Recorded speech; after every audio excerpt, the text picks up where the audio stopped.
Hello, my friends, Evolutionary Energy Arts family. Thank you guys so much for joining us once again. Hi, you guys. It's great to see everybody here.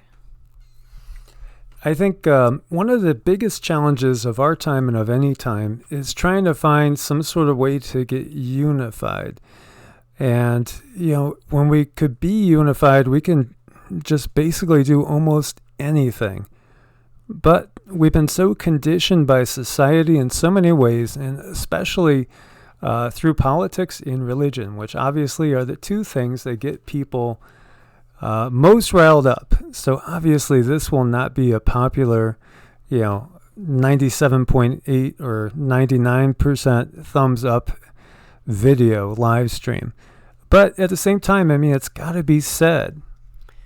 Yeah, and it's being blocked and it's being censored and it's just ridiculous. And then people come on and they have to create more division. And when we talk about unity and we put these things up, it's inevitable. Something happens and it's demonetized and stuff like that. So I'm really, really grateful for everybody who's here right now to listen to this because it's really, really important.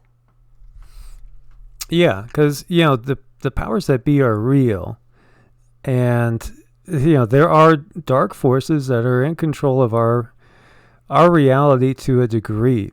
And, actually, I just got a note from a friend who's out in Europe right now, very good friend. And she wanted to send me something. She said it was important. So, I said, send it to evolutionaryenergyarts at Gmail. And she was blocked, so she wasn't able to send it. And that was shocking, but it doesn't surprise me because censorship's going to an all new degree. For one, like Google Chrome, I went to open up strange sounds, and lately I've been having a lot of trouble opening up strange sounds on Google Chrome, and it keeps coming up forbidden and blocked. And RT was the same sort of way for a while with Google Chrome, where it wouldn't come through, or it'd come through, but it would come through where you couldn't get to all the individual stories clicking on links, or you couldn't see the photos. It was just like another attempt. It's just a higher level of censorship. So, like, I did this one, realizing the oneness, that underlies all the basic traditions.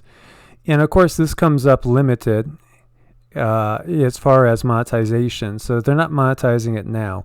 And I've noticed it before. Anything where we're talking about unifying and unity and love and getting past division, they demonetize. They do. And also, I don't know what's going on here. We have 20 watching. Usually by now, we have 100 or so.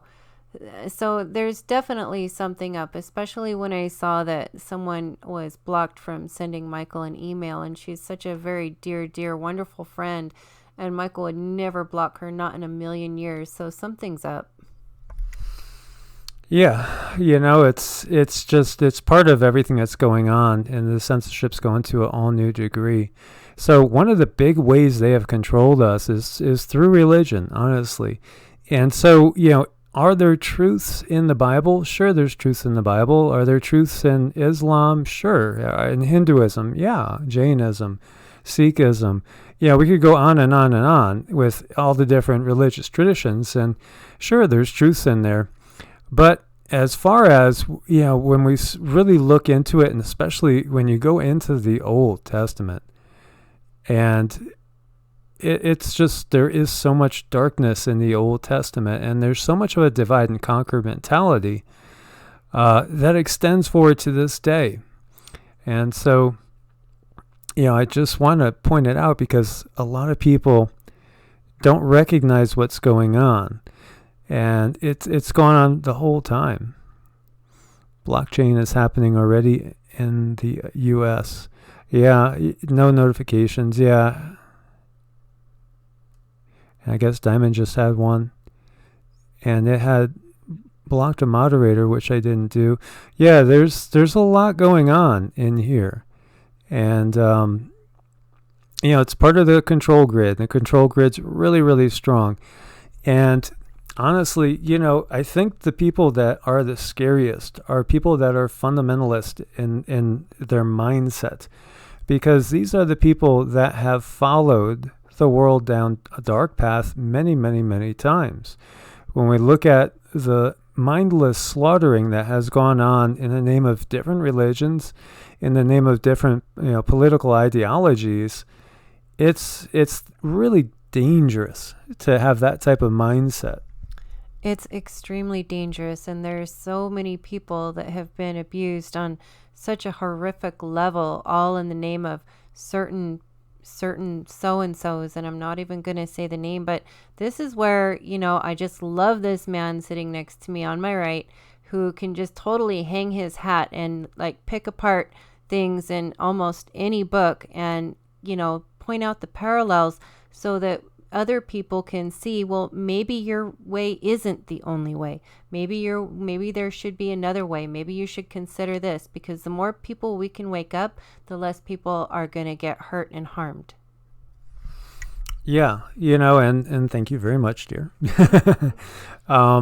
It's like I feel like my main mission in life is really trying to get across just what Guru Nanak was trying to get across.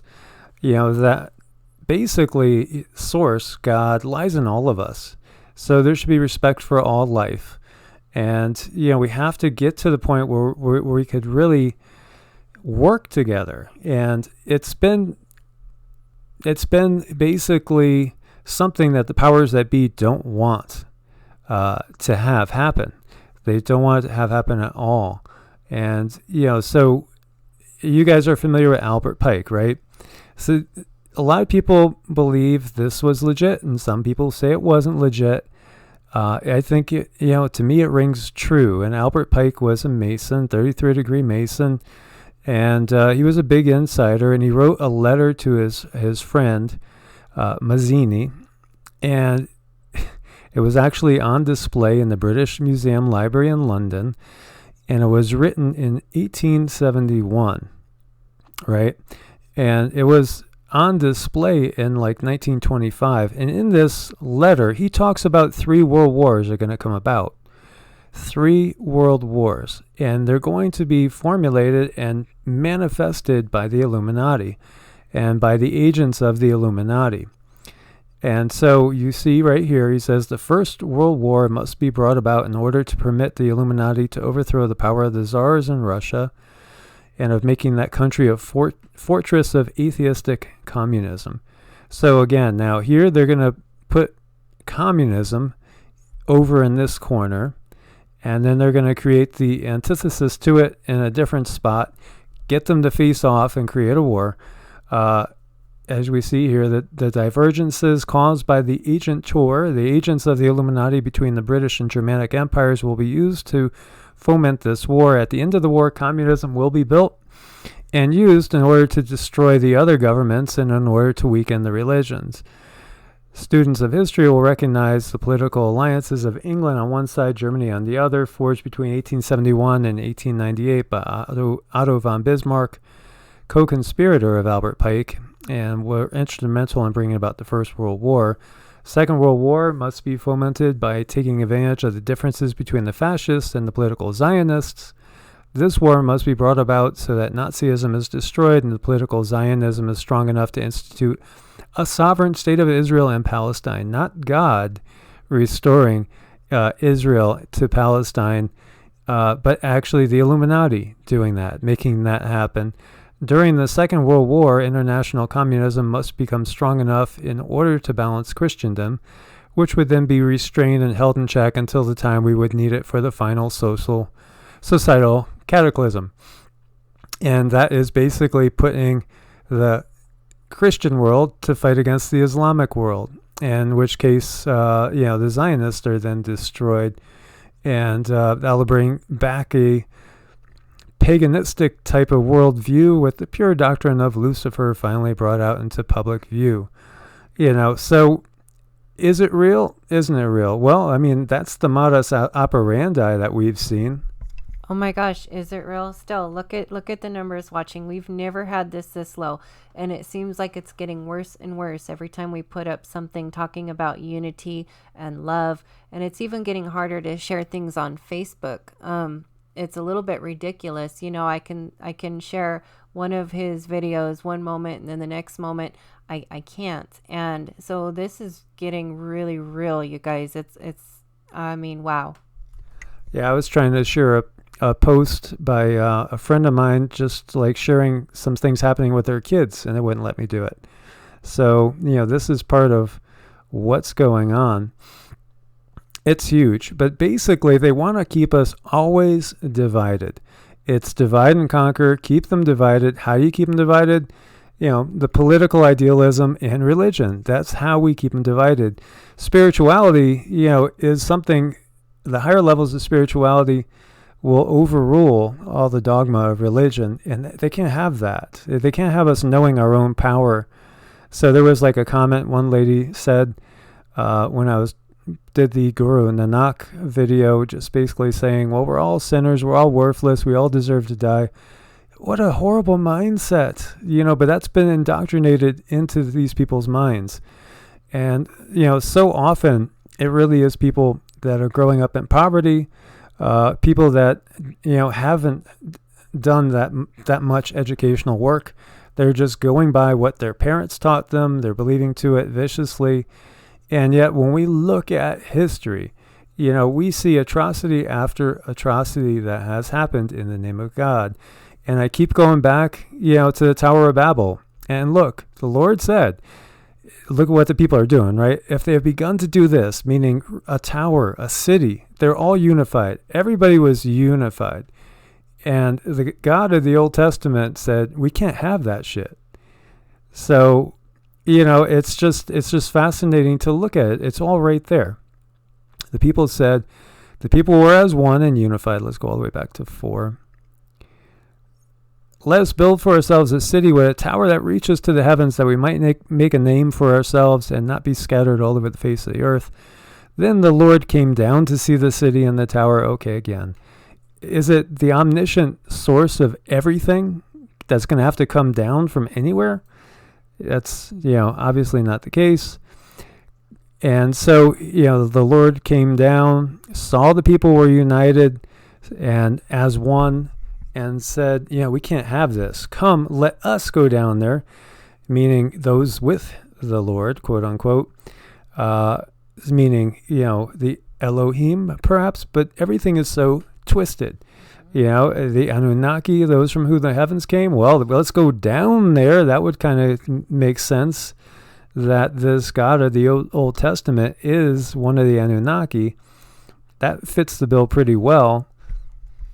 It does. And Craig says here, too much recognition of differences pushing to conflict instead of finding similarities and seeking solutions. And I was just talking with Michael last night about how when we have a problem, it's not very good to focus on that problem, because the problem will get bigger and bigger. But if we focus on the solution, well, the obvious is going to happen. The solution will get bigger and bigger.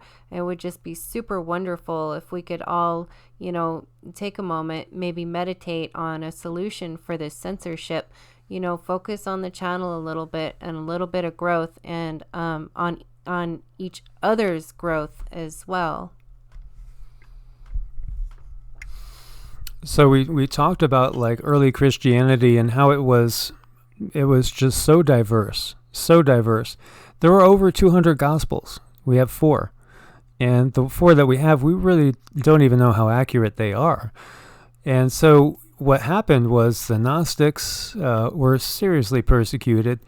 325 AD, Constantine, he is the ruler of the Holy Roman Empire. He's having issues. He had to kill his wife. He had to kill his son for political reasons, for his ego. This is not a nice guy. Is a nice Christian somebody that would kill his wife and his son to keep his power? Let me ask you guys that. Right, exactly. And I'm sure usually people come and they have some quote out of the Bible, but this is what we're saying. Maybe people should think for ourselves. And if something doesn't sound right, maybe it isn't true. Yeah, exactly. So 325 AD, again, Council of Nicaea, they put together the Nicene Creed. They, decide on things like, well, was Jesus divine? Well, how exactly divine was he? And they put together the whole doctrine that we've had now, what became Catholicism, and then later on, obviously, with the Reformation, you ended up having all sorts of other branches coming off, but the root is the same root. And so the Gnostics and other beliefs were persecuted and were then called heretical. And of course, they burned every book they could find, every parchment, every paper, torched them all. And then people had to believe the official church doctrine. And if you refused to, you were a heretic, and you could be burned at the stake or, tortured in any number of ways, tied to 4 horses and drawn and quartered. All these lovely things. These were all persecuted by the church and by so-called Christians, who are not really Christians in the sense of being Christ-like at all. This is a tool that's used to put fear into people's minds, fear of the afterlife. When we see that today, when we see young Islamic men strapping on, and women, strapping on bombs and just running out and killing people and having lunch at a cafe randomly, and believing they are going to get rewards in heaven. So are they simple-minded? Yes, we could look at them that way. They're not using logic. They're not understanding that they're being manipulated. But again, it doesn't matter when you have people that maybe don't have the highest IQ and they're easy to be manipulated. They're still dangerous, and so they're also a very powerful tool for these powers that be. And we see that time and time again, and it's just horrible. Yeah, Bill is talking about the burning of Alexandria. All the old knowledge, yes, because who rules this world? Well, the Bible tells you Satan rules this world. And who is Satan? Well, Satan, many believe, is the God of the Old Testament. That is the true enemy. And who is the God of the Old Testament? Well, maybe it's actually the Illuminati families, the bloodlines that have always been in charge, going back to Sumeria, who believe they are the kings, given kingship on high from the gods, from the Anunnaki. Yeah, Constantinople was destroyed as well. So unfortunately, these people just don't understand. And, we could go through a lot of different persecutions. How about the Native Americans? The religious persecution of Native Americans is tremendous. And there's all sorts of thoughts on just how many people were killed. Again, converted to Christianity or killed. And, we forget about, say, the Philippines. Either the Philippines is a very high Catholic population. And the United States took over the Philippines in the Spanish-American War. And as we had said before, the U.S. is it's the modern day incarnation of this same energy and power. And it was the British Empire before that. It was the Roman Empire, before that. But it goes to Sumeria. It goes to the Anunnaki and the heirs, the offspring of the Anunnaki. Yeah, and it goes back and back and back, and it would be really, really wonderful if they started putting some of this stuff in the schools and the textbooks, so people kind of knew where they were from. And I'm just totally beside myself at this censorship right now. I don't have a whole lot to say tonight except for complaining about that because it's so ridiculous. And I wish folks would look outside of the box. I know you guys do. I'm not talking to you guys specifically, but there's some people that come in, take time out of their lives just to make some partial comment that isn't very well researched and leave it at that. And I'm beside myself. I never had time like that when I was raising kids and working. So, millions and millions, tens of millions, possibly even hundreds of millions of Native Americans, when we talk about North and South America, were killed in the conquest of these people. And so they've used religion as a reason, saying, we're coming over, we're going to convert the savages so that their souls will be saved. Well, we might have to destroy their bodies doing that, but their souls will be saved. for anybody that has gone within even a little and done some comparative studies, it's obvious, how this was just another tool in order to take over resources and control the planet. The witch hunts, the same thing. Again, and, suffer not a witch to live, right? It's a biblical verse. And that's why I feel really, truly, I think a lot of people do feel they could see the main tools of these entities, these beings. And it's very, very sad. Very sad. This is Cindy.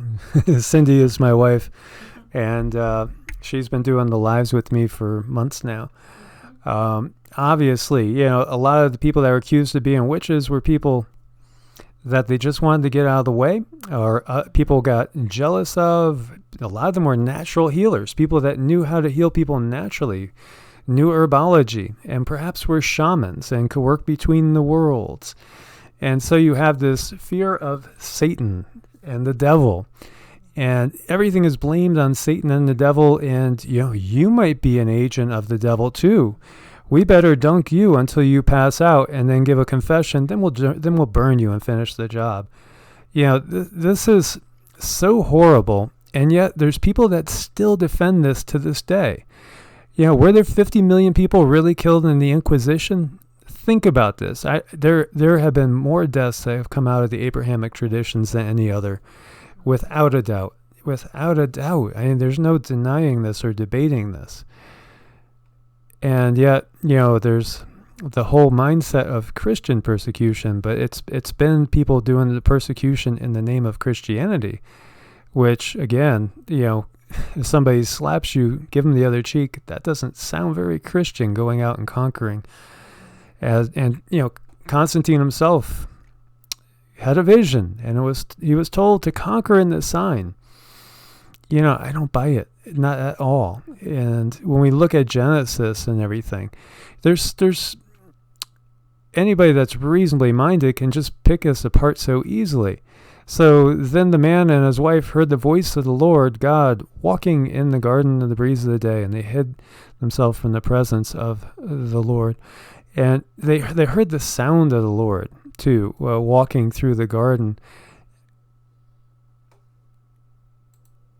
It's just incredible. Another one too is this one, like burnt offerings. Burnt offerings smell good to God. Well, meat cooking on the Barbie smells good to a lot of people unless you're vegetarian.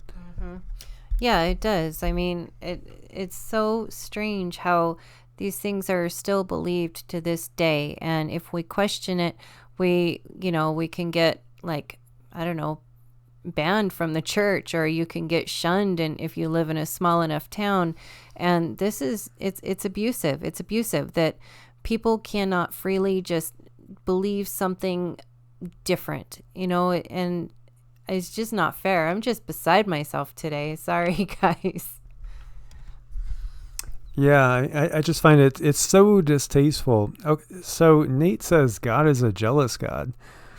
I don't see Source as being jealous. Why would Source be jealous about anything? When we look at it, it doesn't make any sense. A lower being, yeah, sure. And if you, right there when you say God is a jealous God, that's saying that there's more than one God. Is there more than one source? Look at it logically. People just, they're parrots. All they know is, I'm going to quote this scripture, but I don't understand it. I don't have any inner understanding, but, that's what I'm going to do. I'm just going to quote the Bible. And yet I can't, all I could justify it saying it's a divine mystery. I don't buy that. Think for yourselves. Think for yourselves. Raven's talking about R. Wayne Steiger. Yeah, it's very, very awakening. And, there's so much that's been, yeah, well, Ruby says, sounds like cannibalism. And, there's actually a quote in the Bible where God says he's going to be so pissed off that he's going to make it so that man will become a cannibal. It's in the Bible too. We're going to go into some of those dark verses too. I just wanted to preface it with a lot of these. just trying to get people to think logical. So, why does the barbecue smell good to somebody that is the source of everything? A spirit. It smells good to somebody with a stomach. Yeah, wouldn't it?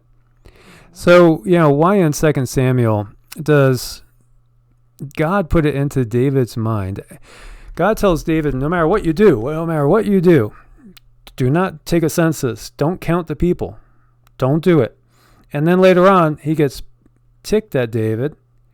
He's angered at David, so he puts it in David's mind to make a census. So David makes the census, and then God decides to kill 50,000 people. Man, women, and children. Is that the benevolent creator of the universe? Or is that just another, Anunnaki, perhaps being that views man as nothing but a slave race and nothing other than just perhaps a useful tool at times and perhaps a pain in the ass at other times? Yeah, we can, and we're going to go through this and sort of kind of point things out and pick this apart so that people understand that this just doesn't make sense. And when something doesn't make sense, it's simply, usually, almost always not true. And, as far as, what they've done with the Native Americans, I think what they've done is not only have they kind of screwed up the DNA, because we have DNA memory, and that goes on and on and on throughout one generation after the next, but they went up to the ether and they did these ritualistic things that really kind of screwed things up on the ether level too.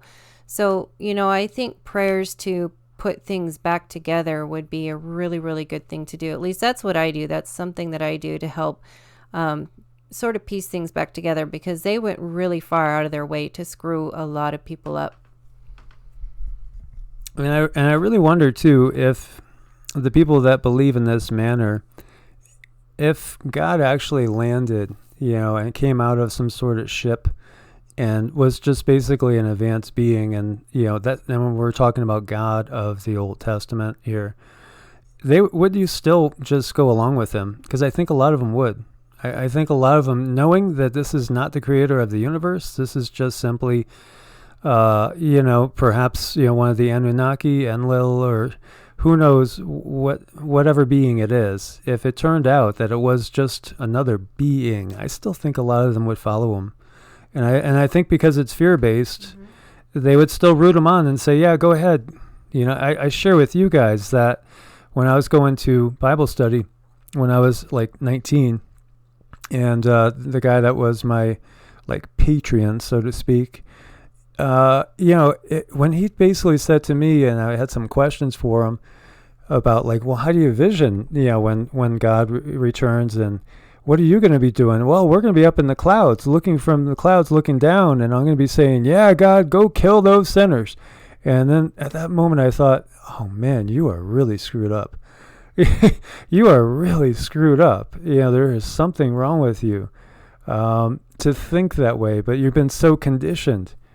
And it's sad, but it's so conditioned. And so, Nate was bringing up Genesis 6, and people have used Genesis 6 as an excuse for murder and genocide, saying, okay, well, it's the Nephilim blood. Well, all the Canaanites had Nephilim blood. Oh, we looked and we saw them, and we're as grasshoppers into their eyes. So, Israel was all justified in killing everybody in Canaan, exterminating one city after another, but taking the gold and the silver, and occasionally a virgin here and there, otherwise killing everybody else. Little kids too, being put to death, supposedly by, God's will. I don't buy that. Is it not more likely that they were justifying their atrocities, just like the atrocities that have been done, over in Syria and Iraq and, in Afghanistan, in the name of defending freedom? It's the same story. These are the same people, the same beings in charge, the same families in charge. And so it's the same. It's the same scenario. It's the same modus operandi that went on in biblical times, is going on right this day. And now it's happening to the people of Syria and Iraq, Afghanistan, as well as a lot of other places too. And for those of you who just sort of came on, we're talking about some censorship issues. And it would be really nice if we could take a moment and just double check, make sure you're subbed, and send out, a little note of prayer to clear those lines of communication that keep getting bogged down, because we need to reach more people. And I feel that this is really being stifled, and it just started earlier today, and it's just going on and on and on. But here we got more stuff. What's this? Well, no, it's been going on for a long time, but, we'll just adapt. And, I feel like my purpose is to just point these things out. If we could bring a few more people to recognize that we're being manipulated, then it's wonderful. And, that's why also there are channels that take a clear side, and they might go really hard right or hard left. As long as they pick a side, they're being divisive and they're being manipulated. And thus, they're okay. When you recognize the puppet masters control both sides, then you're a problem. So, these are some different interesting biblical quotes here. So, anyone arrogant enough to reject the verdict of a judge or a priest who represents the Lord your God must be put to death.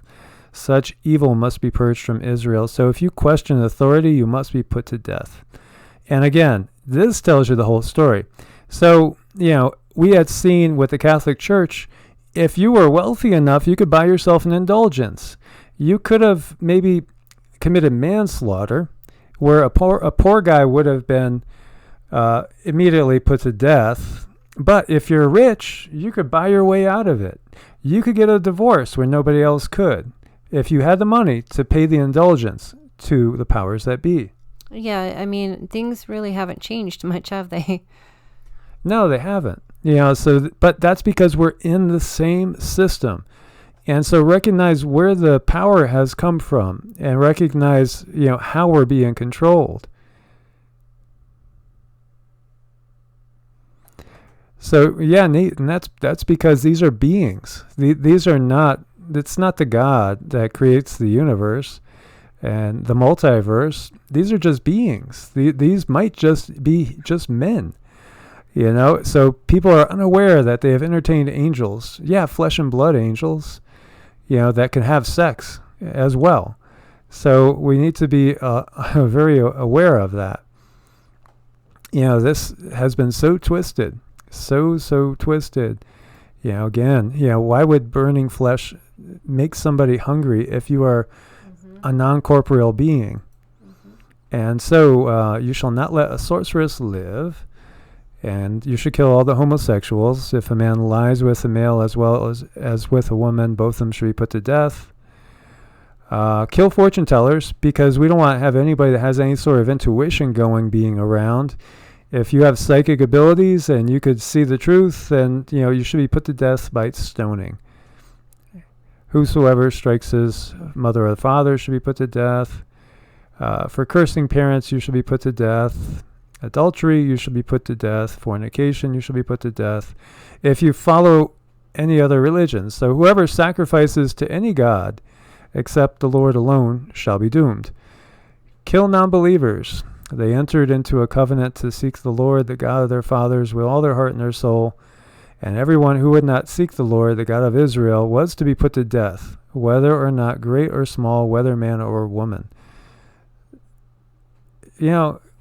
How could you follow this in any sort of good mind? How could you follow this? Yeah, and to think these things are written down because these things were actually done to people, and the trauma that lasts from like generation to generation to generation, that stays in the flesh. And it's like these people knew what they were doing. This was done by design to keep other people from using their intuition, using, their shamanic abilities, using their healing abilities to make them fearful. And it's all fear-based, and it's really, really unfortunate. Nate, you sound like a really nice guy, but, again, these are the same arguments that are done all the time. This is the same, status quo argument. Keep in mind, many of these rules were literally concerning the people at this time. Okay, so at that time, if they wouldn't convert to following the God of Abraham, Isaac, and Jacob, they were to be put to death. Is that good at any time? Is that good at any time? How can you justify that? So there's no free will. Convert or die. So kill the entire town if one person worships another god. And then anytime you hear another god, that tells you this is not the source of everything. This is, again, we already know this. Deuteronomy 32:8 talks about splitting up the nations, dividing them down amongst the Anunnaki. So they've been divided. And so that makes sense. When we look at it from that point of view, then we start to understand that these people are basically the property, each of them, of one of the heavenly beings, quote unquote. Each heavenly being has its own nation, so to speak. And that's what Deuteronomy 32:8 tells us. So suppose you hear in one of the towns the Lord your God is giving you that some worthless rabble amongst you have led their fellow citizens astray by encouraging them to worship foreign gods. In such cases, you must examine the facts carefully. If you find that it's true and can prove such a detestable act has occurred among you, you must attack that town and completely destroy all of its inhabitants, as well as all the livestock. Then you must pile all the plunder in the middle of the street and burn it. Put the entire town to the torch as a burnt offering to the Lord your God. That town must remain a ruin forever. It must never be rebuilt. Keep none of the plunder that has been set apart for destruction. Then the Lord will turn away from his fierce anger and be merciful to you. He will have compassion on you and make you a great nation, just as he solemnly promised your ancestors. This sounds like bribery a little bit, and a little bit of threatening too. There's a lot of real low emotions there. That is really not showing good character at all. And so, I don't believe the source of all life that there is would ever say anything like that or do anything like that. And so, if a woman turns out not to be a virgin on her wedding night, you got to kill her. Kill followers of any other religion, any other gods. If your own full brother or your son or daughter or your beloved wife or your intimate friend entices you secretly to serve other gods whom you and your fathers have not known, gods of any other nations near at hand or far away from one end of the earth to another, do not yield to him or listen to him, nor look with pity upon them to spare or shield them, but kill him. Your hand shall be the first raised to slay him. The rest of the people shall join in with you. You shall stone him to death because he has sought to lead you astray from the Lord your God, who brought you out of the land of Egypt, the place of slavery. And all Israel hearing of this shall fear and never do such evil as this in your midst. Whatever happened to thou shalt not kill. So, contradicting himself, quote unquote, is he not? Suppose a man or woman amongst you in one of the towns that the Lord your God is giving you has done evil in the sight of the Lord your God, has violated the covenant by serving other gods or by worshiping the sun, the moon, or any other forces of heaven, which I have strictly forbidden. And again, that's a singular entity speaking there. That's, obviously it's the priestly class, and it's the kingship. It's controlling people through fear and through intimidation and by murdering them as well if they disobey. Stoning them to death. Blaspheming, same thing. False prophets, same thing. Infidels and gays should die. Kill anyone who approaches the tabernacle because they can't look in there. And of course, a lot of people wonder what was really there technologically as well. And if you worked on the Sabbath, stone them.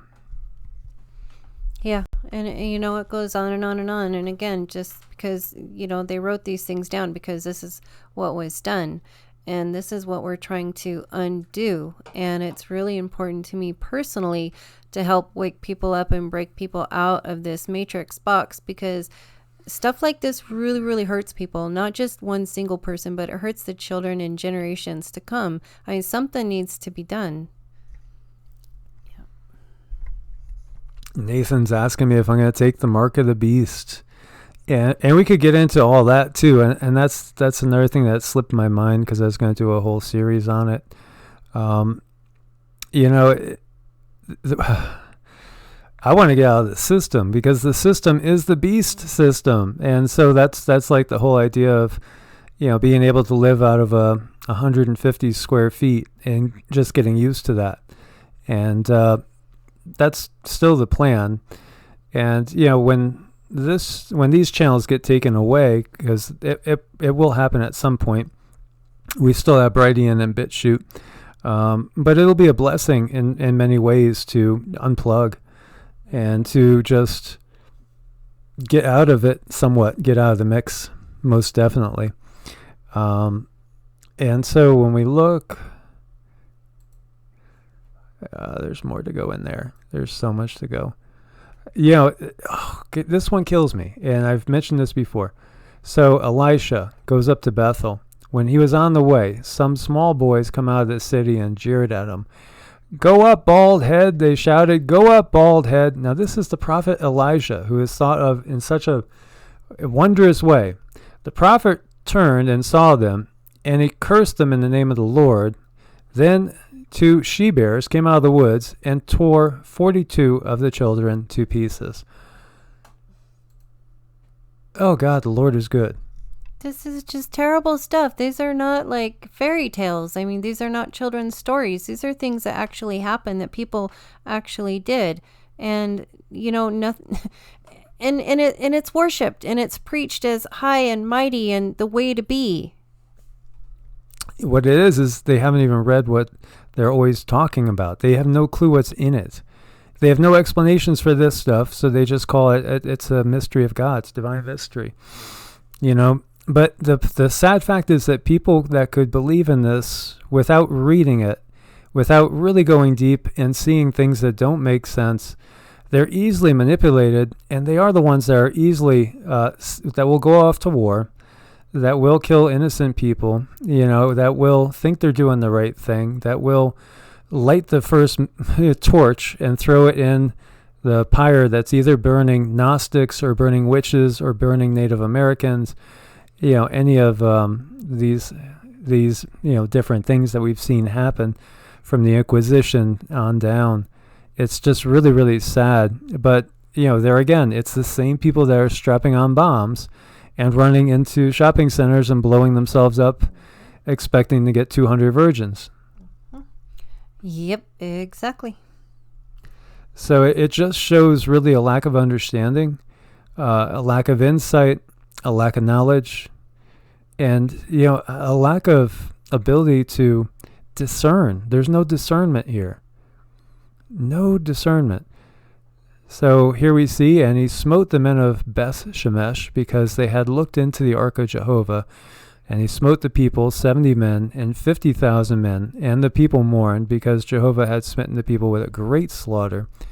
And the men of Beth Shemesh said, "Who is able to stand before Jehovah, this holy God? And to whom shall he go up from us?" So, you know, did they use their technology to just wipe us out directly? Because that's what we're seeing here. And there's a lot of cases of that. And you know what else there's a lot of cases of? There's a lot of cases in the Bible that we could take to be what we are seeing in the skies every day over our heads. Exactly. Yeah. Just a lot of interesting stuff that supposedly doesn't exist. Yeah. And so, you know, obviously the tech was there in the past. These are beings that have advanced tech. They could be survivors that went inside the earth. Perhaps there's some of the inner earth beings that came out on the surface, or these could be also extraterrestrials. They, you know, could be the Nibiruans. You know, they could be obviously reptilians and Draco. That seems to fit the bill very, very well. But they're beings with advanced technology, and sometimes they do in the Old Testament kill us directly. And again, you know, recognize whom we're serving here. Right. You know, and maybe take a look at different things and use some different reasoning and different logic to see if something else might make sense. And, you know, use your own thoughts, use your heart, you know, think with your heart. And that's actually what led me out of the Bible, is when I started to use my heart. So meanwhile, the Lord instructed one of his group of prophets to say to another man, "Strike me." But the man refused to strike the prophet. Then the prophet told him, "Because you have not obeyed the voice of the Lord, a lion's going to kill you as soon as you leave me." And sure enough, when he had gone, the lion attacked and killed him. Now the ark of God was placed on a new cart and taken away from the house of Abinadab on the hill. Uzzah and Ahio, sons of Abinadab, guided the cart, with Ahio walking before it, while David and all the Israelites made merry before the Lord with all their strength, with singing and with citharas, harps, tambourines, sistrums, and cymbals. And when they came to the threshing floor of Nodon, Uzzah reached out his hand to the ark of God to steady it, for the oxen were making it tip. But the Lord was angry with Uzzah, and God struck him on that spot, and he died there before God. How about this one? Make ready for slaughter his sons for the guilt of their fathers, lest they rise and possess the earth and fill the breadth of the world with tyrants. Of course, tyrants would be anybody that opposes this ruling priesthood. Yeah, and how can God come down and strike somebody anyway? I thought it's source. It's all knowing. It's everything. And I just don't understand how this is still relevant. That's because this is not God, Nate. This is one of the gods with the lower G. This is not the source of all everything. This is just a being. And this is a vengeful, wrathful one at that. And really not a nice being in the least. Of course, we know about killing all the firstborn of Egypt. Yeah. So then I heard the Lord say to the other men, "Follow him through the city and kill everyone whose forehead is not marked." Oh, wow. Forehead is not marked. Kill them all. Interesting. Show no mercy. Have no pity. Kill them all. Old and young, girls and women, little children. But do not touch anyone with the mark. Begin your task right here at the temple. So they began by killing 70 leaders. Defile the temple, the Lord commanded. Fill its courtyards with the body of all those you kill. Go.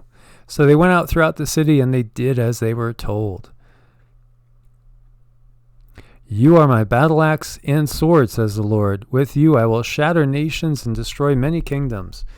With you I will shatter armies, destroying the horse and the rider, the chariot and the charioteer. With you I shall shatter men and women, old people and children, young men and maidens. With you I shall shatter shepherds and flocks, farmers and oxen, captains and rulers. As you watch, I will repay Babylon and the people of Babylonia for all the wrong they have done to my people in Jerusalem. So much for turning the other cheek, right? It's it's more than an eye for an eye, which we see with Israel to this day. If one person gets hurt, they kill 100. And it's the same thing that's gone on from biblical times. Even if you then remain hostile towards me and refuse to obey, I will inflict you with 7 more disasters for your sins. I will release wild animals that will kill your children and destroy your cattle, so your numbers will dwindle and your roads will be deserted. Anyone who is captured will be run through with the sword. Their little children will be dashed to death right before their eyes. Really nice guy. Their homes will be sacked and their wives raped by the attacking hordes, for I will stir up the Medes against Babylon, and no amount of silver or gold will buy them off. The attacking armies will shoot down the young people with arrows. They will have no mercy on helpless babies and show no compassion for the children. Yeah, and this is supposed to be the all-loving, all-source, all-everything God. I don't understand this. Yeah, Thomas, you said it's a death cult, and that's really what it is. And also, thinking about the blood of Christ, why would you want a blood sacrifice in the first place? Yeah. That has never made any sense to me, and I think it's been so twisted so that we don't look at the message, and we just worship the messenger, and we worship the blood sacrifice of the messenger. So again, this is how everything has been so twisted. And, we could spend like days going through this, days. And, there's so many cases of rape, condoning rape and stuff. And, it's just incredible. And even where the rape victim, because they were raped, gets stoned. Yeah. That's crazy. This is just crazy. And then David could murder, rape and stuff, and he's forgiven. Indulgences, guys, indulgences.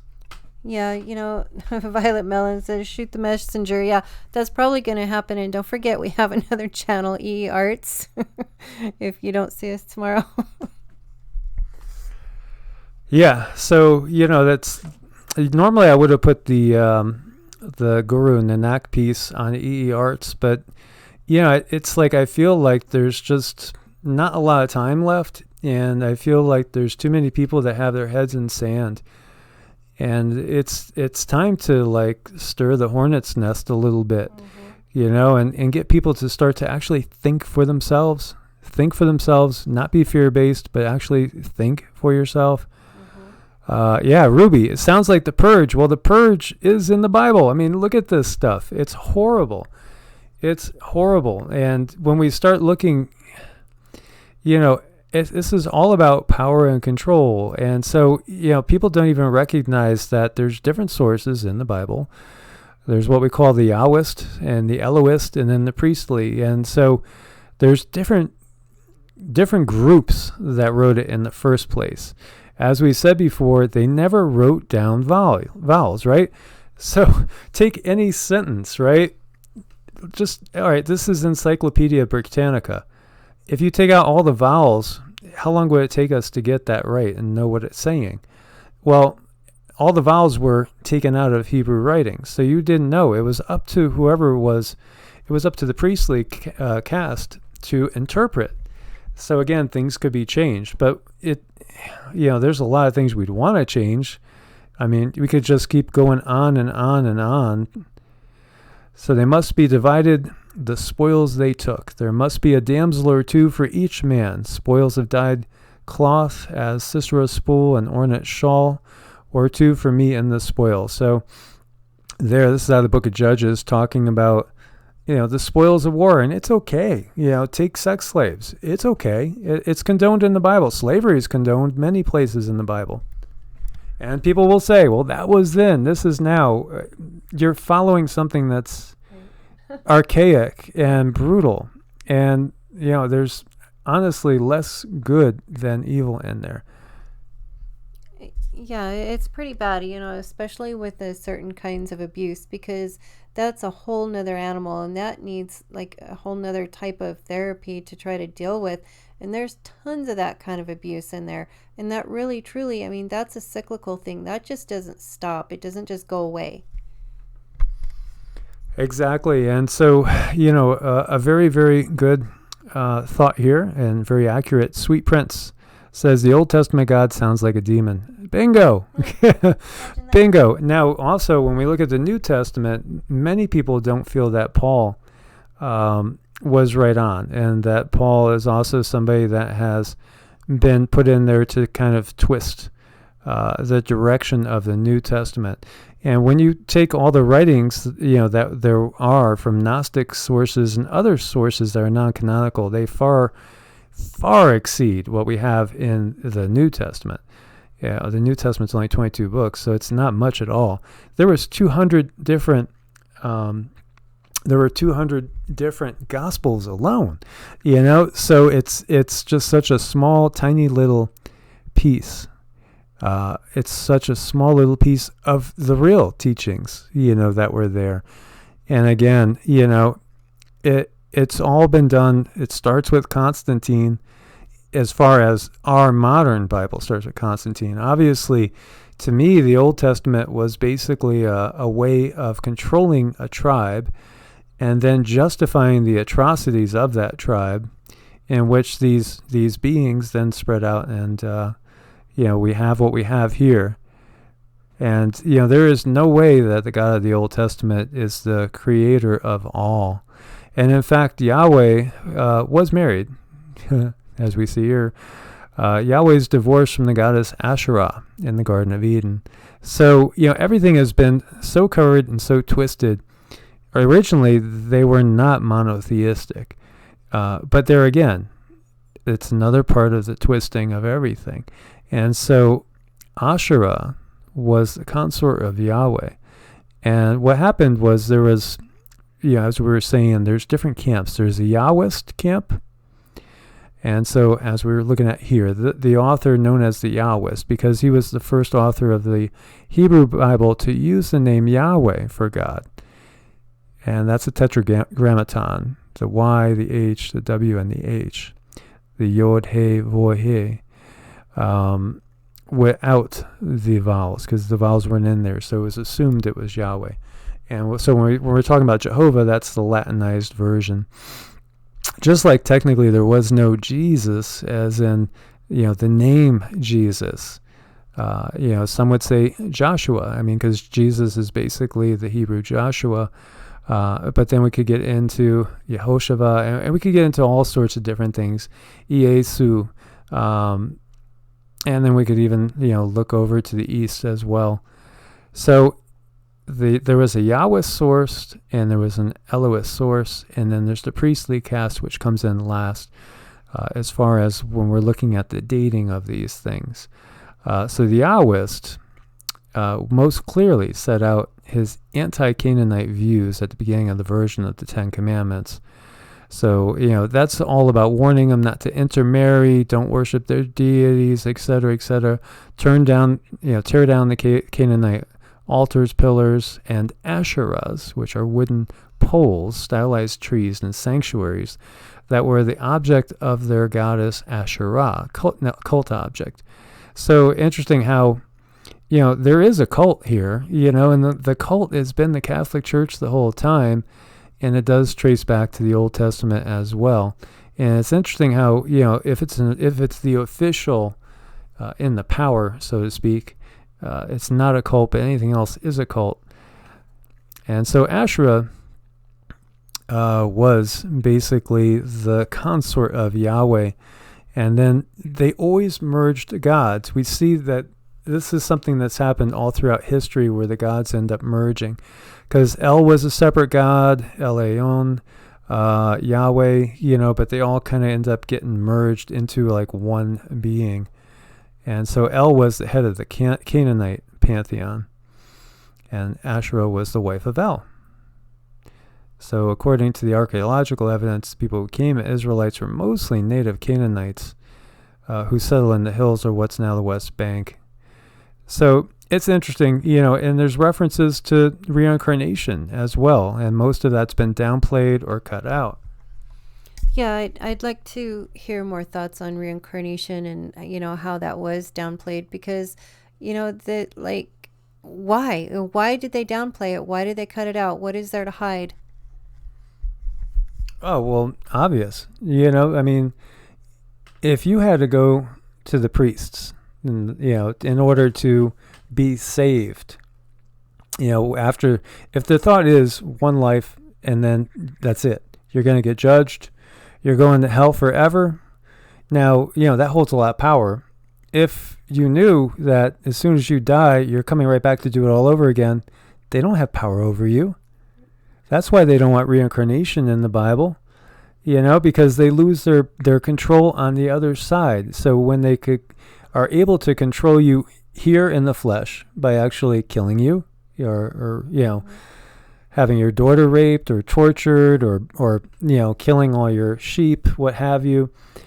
And then they could also control you in the afterlife by excommunicating you, or condemning you to hell. Then they hold a lot of power. They hold power over this and the next life, and then people will do anything they say.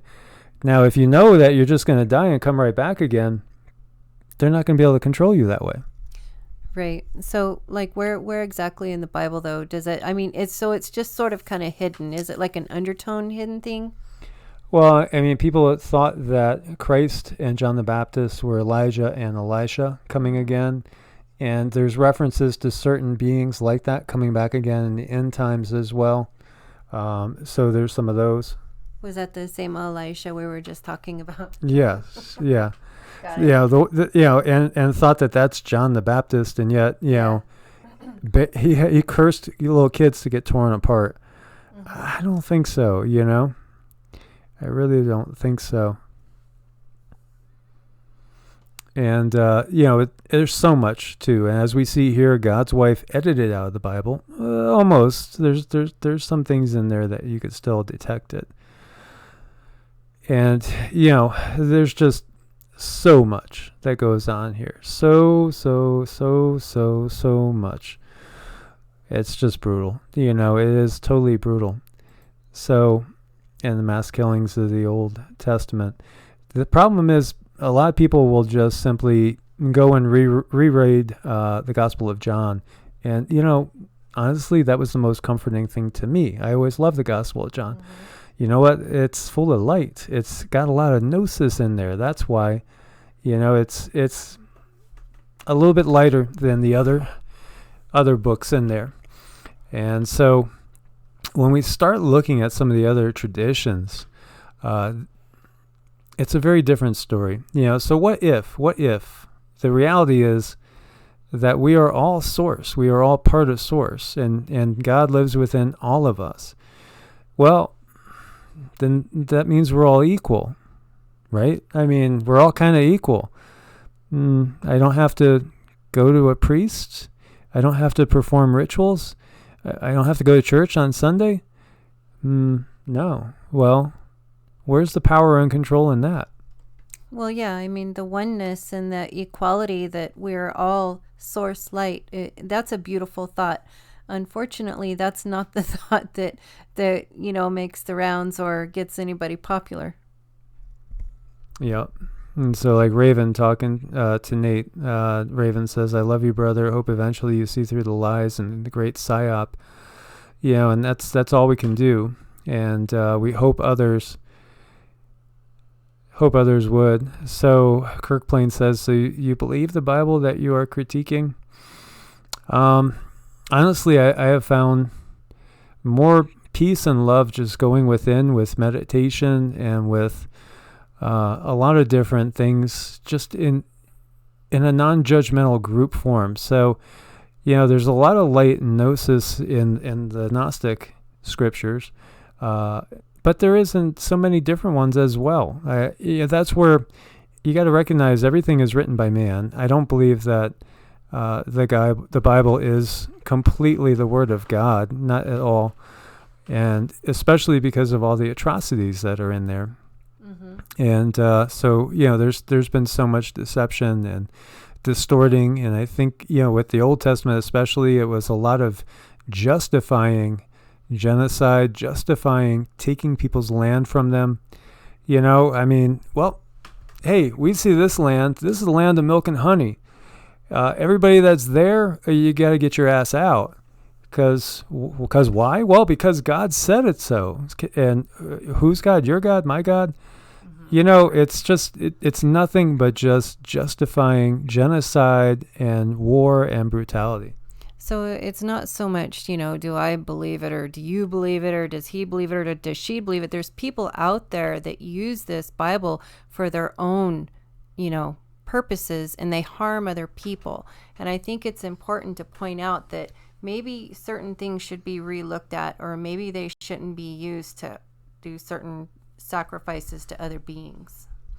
Yeah, I think, for one, we should stop giving our power away, and just believing in a concept of sin, original sin, because you're born, you're basically cursed to die, and you deserve to go into eternal fire. I think that's one of the worst concepts the world has ever known. It's horrible. It's so the opposite of, looking at, say, because I'm drawn back to Guru Nanak, who is the founder of Sikhism. And, his view was that God lies within all of us and all of his creation. So recognize that there's the divine in all of us. Even these misguided people that go around conquering and killing, they are misguided, and they are out of touch with love and peace, obviously. But we should still, pray for them because they need it. Absolutely. Follow your heart. That's how I did it. That's how I broke free. I started to follow my heart, and certain things, if they didn't make sense, I had to sit with them and I had to come to an understanding. And it was a hard understanding because I was believing that I would burn in hell if I went against it, and that's just a terrible, terrible way to live. And, you got to just listen to your heart. Definitely. So, Are You Aware says they say Moses wrote the first 5 books of the Bible. They weren't written down for, well, if it depends on when you think Moses lived, but if he, lived somewhere maybe around 1600, something like that, BC, the oldest full books we have are anywhere between 200 AD and 200 BC, and there's some fragments that go back to around 600 BC. So that's not the case at all. And then, as we said, the things that are written down, there's no vowels, so it's up for interpretation as well. And as Raven said, the Old Testament, Sumerian, Babylonian, that's where the stories come from. And also Egypt too, and there was reference to Moses and Akhenaten being one, and there is that line of thought. Everything's twisted, completely twisted.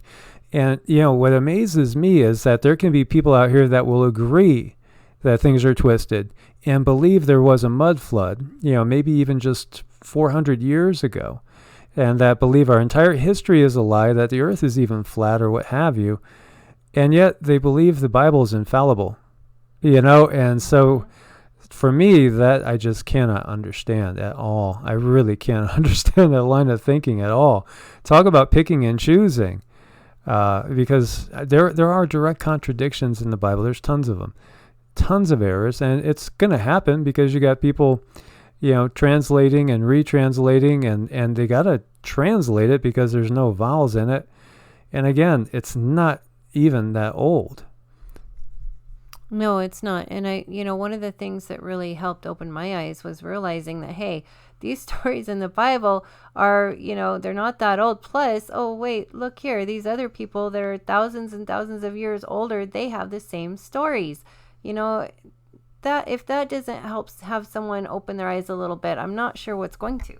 Yeah, so we take the flood story, again, the Sumerian flood story is at least, at the bare minimum, 1,200 years older, if not 2,000. And so it way predates it, way predates it. And it actually, it's actually way more readable and makes a lot more sense, because so much of the Bible ones are written as if you're, talking to children in so many ways. And it's just not as congruent. So, it's one of those things that the people that talk loudest, unfortunately, they don't even know what they're talking about. And that's the bottom line. So, I just brought up Guru Nanak because, not many people understand Sikhism. And, I'm not saying I'm a Sikh, but I have a lot of Sikh friends. And when you look at it, it to me, there's a lot more understanding there. I think there's a lot more understanding too in a lot of the Buddhist texts and lines of thinking. Obviously, we could easily see the thought of the Matrix, out of Buddhism. It seems to make a lot of sense. There's just so much, and really full of non-judgmental love, which is beautiful as well. So, this was just one of those things that I brought up. And, he refused to partake in traditional religious rituals. And he often spoke out against several prevalent societal practices, such as the caste system, idolatry, worship of the demigods. And, he had studied in Sanskrit, Persian, and Hindi.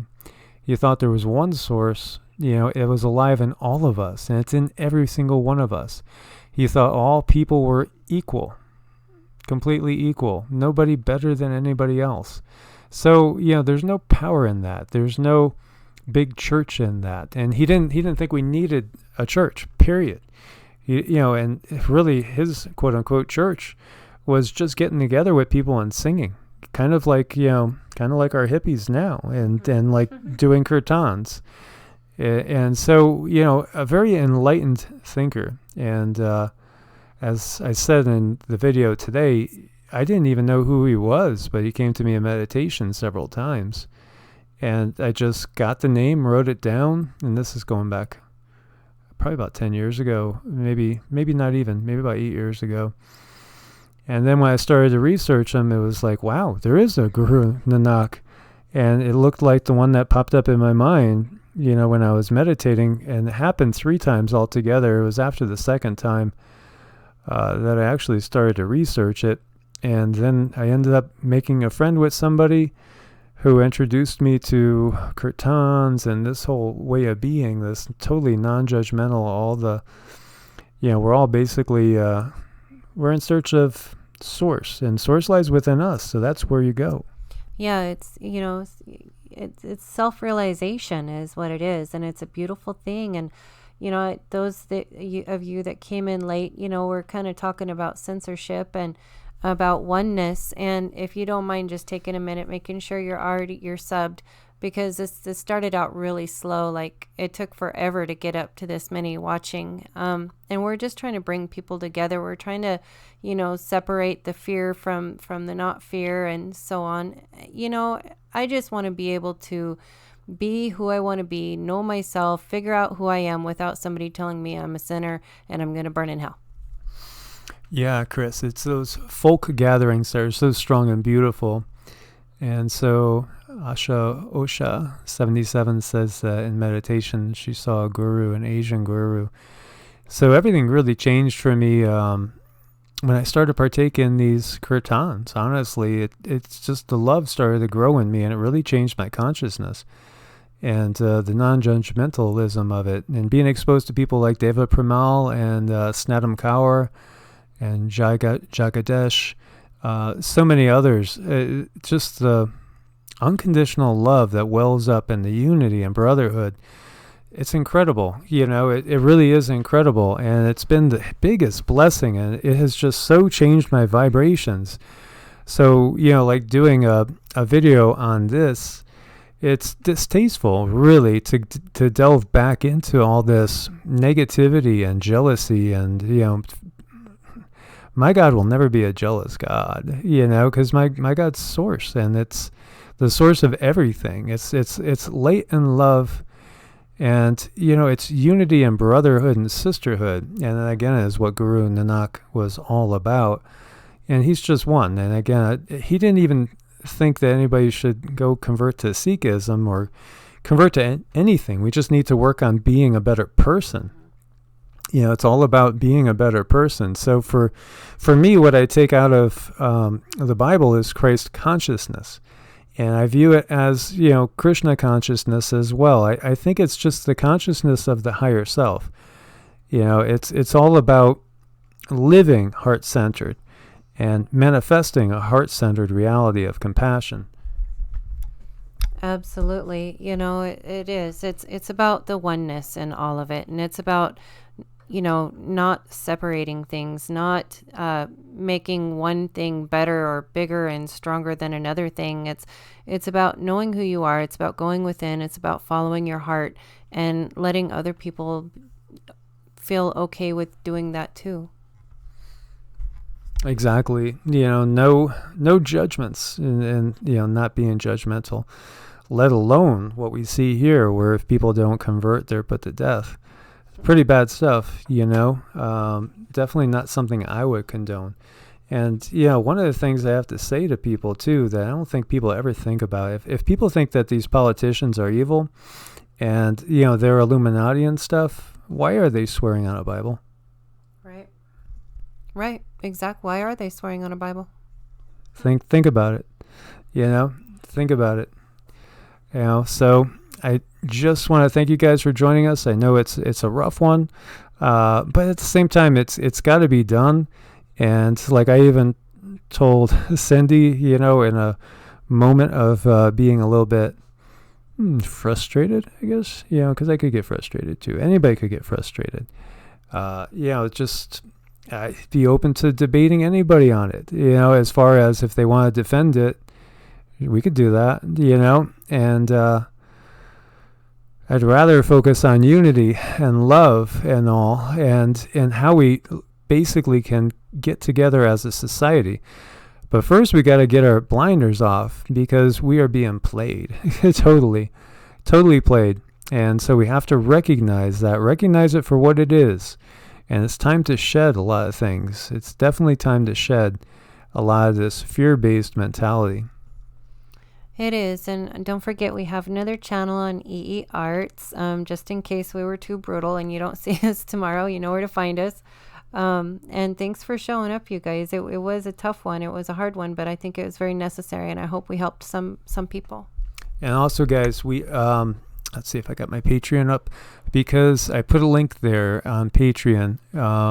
There's a link to a Discord. So you guys that are into Discord and into chatting, there is an EEA Discord chat now. Let's see here. This will probably take 2 years to come up as well. So it's going to be on Patreon, and anybody can see it. There it is. This is our new Discord server, and this is and let me just put this through here so you guys, thanks to Scott Moore, who put this together for us. And I will throw this over on the live. So anybody wants to go chat, there is a Discord.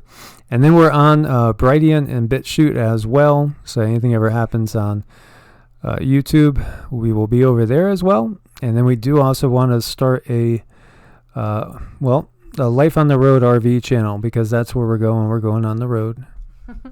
Yeah, it's going to be a lot of fun. So you guys can look for us there too. But usually we always post here every day. So if you haven't heard from us, start looking.